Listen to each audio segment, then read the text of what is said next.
Troch een petitie in de Ljouwter krant en het Fries Dijblad lieten onder oren Foppe de Haan, Alversterrentochtvoorzitter Wiebe Wieling en filmmaker Steven de Jong weten dat culturele haatstad 2018 belangrijk is voor Ljouwert en Friesland.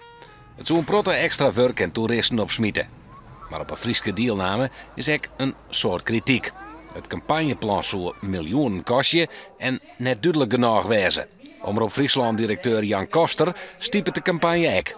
Maar jou tegelijk dat er ek wat gebeuren moet. We moeten wel met z'n allen naar de bak. En daarom heb ik zo'n adhesiebetuiging als Joert, vind ik we met nodig krijgen een bundelje. En echt toen de gang, want dan heb ik nog een goed resultaat boeken. 5 steden strijden om de titel.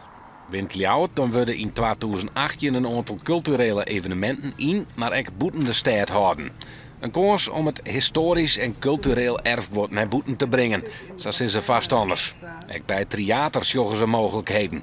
Wij zijn een van de grotere spelers op het gebied van kunst en cultuur in Friesland. Dus ja, wij moeten daar dan ook een rol in spelen. Maar hoe dat dan precies mat en hoe dat eruit zien zal, ja, dat is op het staat net bekend. En dat is nou juist een van de kritiekpunten. Want wat houdt de titel culturele haatstad in? En wat zullen Ljouwert en de provincie nou krijgen? Toch is dit vertal van kunst- en culturele instellings geen reden om aan te hekjen.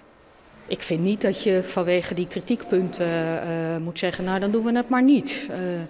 En ja, laten we wel wezen, het is 2018, dus het is ook een beetje lange baanschaats. Hè?